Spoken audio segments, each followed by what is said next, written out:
dan Primary 1B. Ya, ketemu lagi sama Teacher Yuyun ya. Nah, what day is today? Today is Thursday. Thursday itu Kamis ya, tanggalnya tanggal 6 Mei. Nah, hari ini kita akan belajar subtema 2 yaitu kemarau. Coba buka bukunya halaman 27. Lihat itu kemarau. Kalian tahu nggak kemarau itu apa?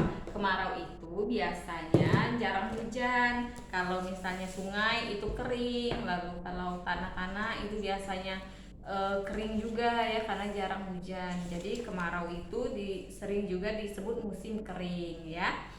Nah, kalau misalnya kemarau itu biasanya udaranya terasa panas, terus mataharinya sangat terik ya, terus berdebu seperti itu. Nah, coba kalian bisa lihat halaman 28. Di halaman 28 itu ada gambar anak yang sedang bermain ya. Coba kita lihat dulu, kita baca dulu ya. Ayo berpendapat, angin bertiup sepoi-sepoi, cuaca pun cerah, Tony dan Made bermain layang-layang di lapangan. Nina, Deli, dan Lani bermain galasin. Banyak permainan yang bisa dimainkan pada musim kemarau. Permainan apa lagi yang biasanya dimainkan pada musim kemarau? Nah, kalau misalnya musim kemarau itu kan tidak hujan, terus cuacanya juga cerah, jadi bagus sekali untuk kalian bermain ataupun berenang ya. Nah, selain bermain galasin, kalian juga bisa bermain layang-layang atau bermain petak umpet, bisa juga ya. Jadi kalau misalnya musim kemarau, lebih baik kalian itu bermainnya di luar saja ya, tapi jangan pada siang hari karena kalau siang hari udaranya sangat panas dan terik sekali ya. Sekarang di bawahnya ayo menulis, bacalah percakapan Nina dan Tony. Nah, di gambar ada Nina dan Tony. Tony sedang memegang layangan ya. Kamu pandai sekali bermain galasin, Nina. Gerakanmu gesit dan lincah. Wah, terima kasih atas pujianmu, Tony. Aku senang sekali. Kamu juga pandai menerbangkan layang-layang. Nah, kalau musim kemarau kan lebih baik mainnya layang-layang karena anginnya juga deras, jadi lebih enak ya agar layangannya bisa cepat terbang. Nih, katanya wah, terima kasih atas pujianmu. Berarti itu merupakan kalimat pujian ya. Misalkan kamu pandai sekali, itu termasuk kalimat pujian juga ya. Jadi kalau orang mengucapkan kalimat pujian, kita harus mengucapkan terima kasih karena telah dipuji. Setiap orang mempunyai kelebihan dan kepandaian masing-masing. Kamu dapat memuji temanmu sesuai kelebihan. Jika kamu dipuji, ucapkan terima kasih. Coba berikan pujian kepada tiga temanmu sesuai dengan kelebihan dan kepandaian. Tuliskan pujian di bukumu. Nah, contoh kalimat pujian, misalnya gambaran teman kita bagus. Wah, gambaranmu bagus sekali. Atau dia pintar dalam berolahraga, dia bisa larinya sangat cepat. Wah, larimu sangat cepat sekali. Nah, itu merupakan kalimat pujian ya.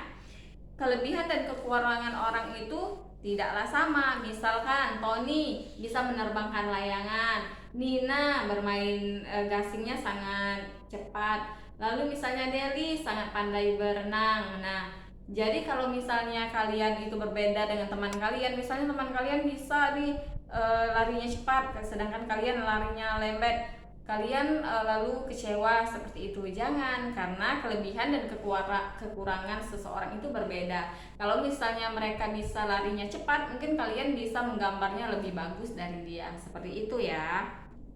Jadi jangan pernah iri atau kecewa sama apa yang kita miliki, oke? Nah, sekarang halaman 29, ayo mengamati. Hari sudah sore, Nina segera pulang ke rumah. Ibu sudah menyediakan kue. Sebelum makan, Nina mencuci tangan.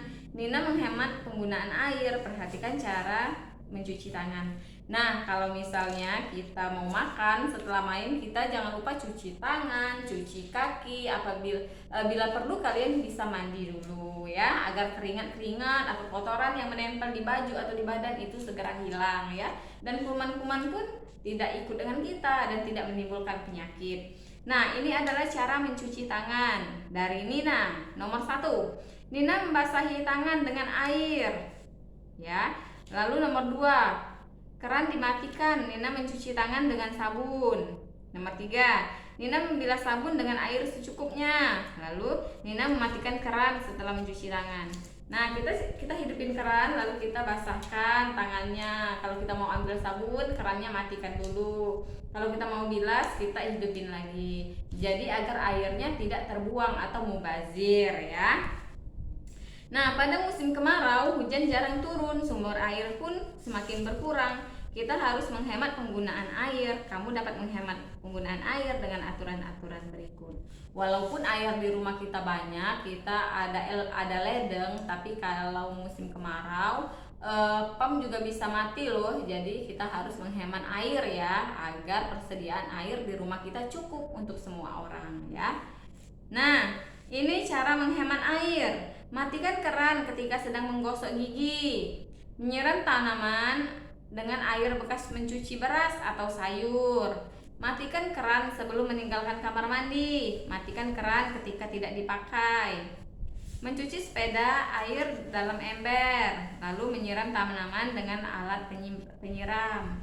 Nah, itu merupakan cara untuk menghemat air. Jadi kalau sudah cuci sayur atau cuci beras, airnya jangan dibuang, digunakan untuk menyiram tanaman ya.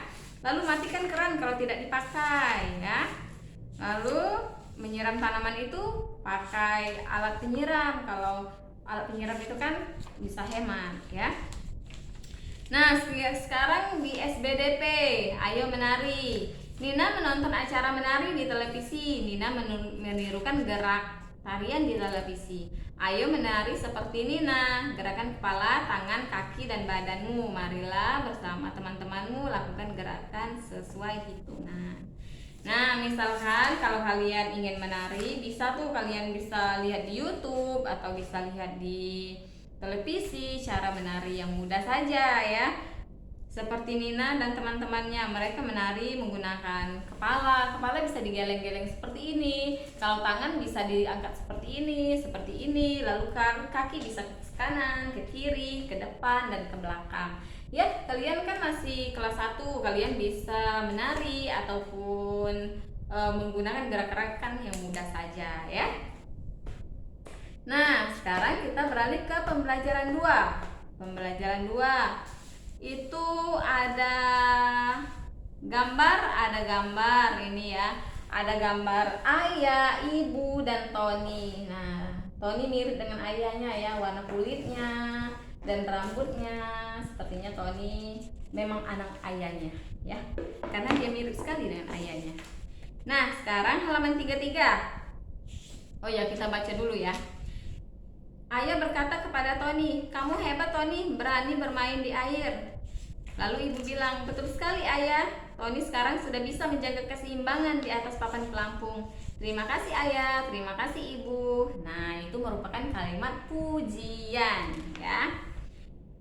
Nah, di halaman 33, ibu menanggapi pujian ayah kepada Tony. Ibu mengucapkan kalimat tanggapan. Ketika teman mengucapkan kalimat pujian, kita dapat menanggapinya. Kita dapat menanggapi pujian dengan ucapan setuju atau tidak setuju. Contohnya, pujian Deli, "Wah, Nina pandai sekali menari." Lalu kalimat tanggapan, "Betul sekali Deli, gerakan tubuhnya sungguh gemulai." Nah, seperti itu ya. Sekarang misalnya pujian Tony, "Kamu sangat pandai menerbangkan layangan, Made." Tanggapanmu apa? Nah, atau betul sekali Tony, katanya. Betul sekali Made, kamu memang bisa menerbangkan layangan. Seperti itu. Itu merupakan kalimat tanggapan ya. Nah, itu merupakan kalimat tanggapan dan kalimat pujian ya. Jadi kalau misalnya orang mengucapkan kalimat pujian, kita bisa menanggapinya betul atau salah. Lalu kita juga bisa menanggapinya dengan ucapan terima kasih. Iya. Oke, pembelajaran tematik 1 dan 2 itu cukup. Sekarang kita ke bahasa Indonesia. Nah, bahasa Indonesia kalian ingat nggak kemarin kita belajar tentang apa? Kemarin kita belajar tentang apa ya? Kemarin kita belajar tentang sopan santun kan? Mengenal komodo. Nah, hari ini kita belajar tentang Gunung Merapi. Nah, Gunung Merapi itu kenapa disebut Gunung Merapi? Gunung Merapi itu disebut Gunung Merapi karena gunung itu kadang-kadang bisa mengeluarkan larva panas. Ya, larva panas itu panas, sangat panas. Lalu yang di sekitar-sekitarnya juga bisa mengalami kejadian-kejadian misalnya berdebu, debu vulkaniknya ke mana-mana ya. Jadi kalau Gunung Merapi itu jangan pernah mendaki Gunung Merapi karena sewaktu-waktu dia akan bisa menyemburkan larva panas atau hawa panas ya. Nah, sekarang kita lihat dulu Gunung Merapi. Kita lihat dulu bacaannya ya. Bacaan Gunung Merapi.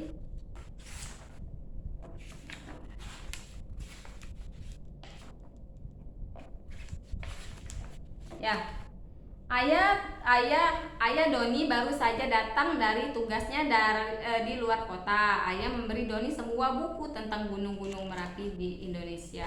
Doni senang sekali katanya. Indonesia mempunyai gunung berapi paling banyak di dunia. Ada lebih dari 100 gunung berapi di Indonesia ya.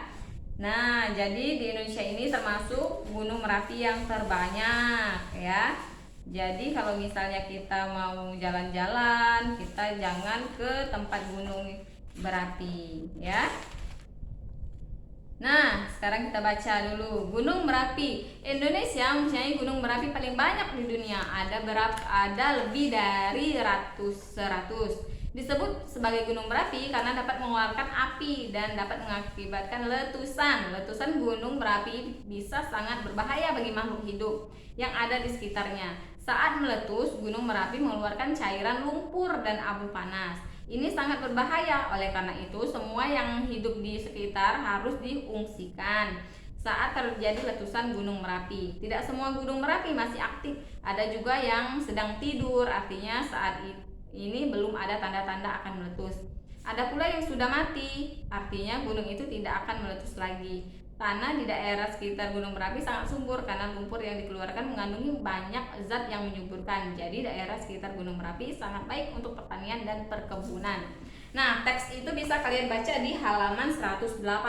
Kalau kalian sudah membaca teks di halaman 108, kalian bisa mengisi di halaman 101. Nah, negara apa saja yang memiliki banyak gunung Merapi? Ya, negara apa saja? Mengapa disebut Gunung Merapi? Ada kan teksnya di situ.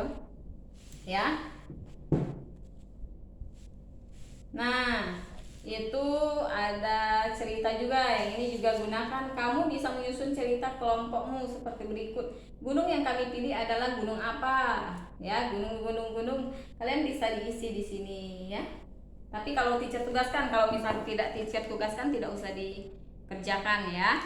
Nah, ini adalah nama-nama Gunung Merapi yang ada di Indonesia. Halaman 103. Nah, pertama, Gunung Agung ada di Bali, Gunung Bromo, Gunung Cemarai, Gunung Dempo. Wah, Gunung Dempo di Sumatera Selatan ada ya. Ya, di Lahat ya Gunung Dempo termasuk Gunung Merapi. Gunung Egon. Nah, semuanya ada di sini. Kalian bisa baca sendiri ya. Oke, jadi kalian jangan dekat-dekat di Gunung Merapi. Nah, di Gunung Dempo itu kan ada perkebunan teh, makanya subur karena dia ada Gunung Merapinya. Oke. Nah, di sini ada juga pertanyaan. Kalian bisa baca di sini untuk menjawab pertanyaan di sini ya. Tuliskan kalimat dengan menggabungkan kata-kata tabel 1 dan tabel 2. Misalkan tabel 1, ibu yang dikerjakan atau sifatnya. Ibu apa?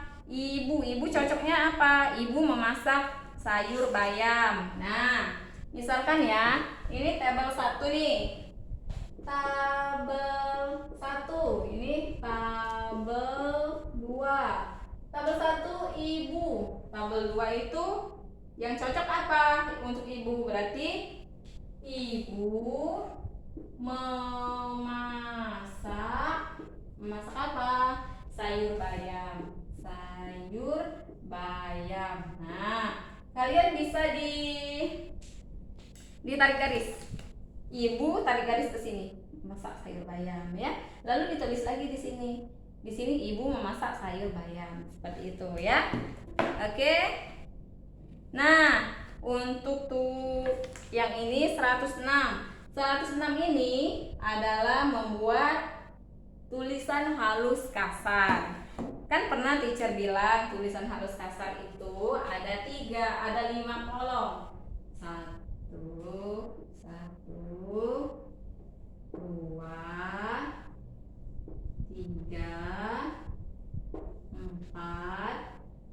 5. Nah, 5 ya. 1, 2, 3, 4, 5. Kita mulai dari sini. Ya. Misalnya ibu. Huruf besar kan, ibu. Nah, seperti ini. Ibu memasak. Ibu memasak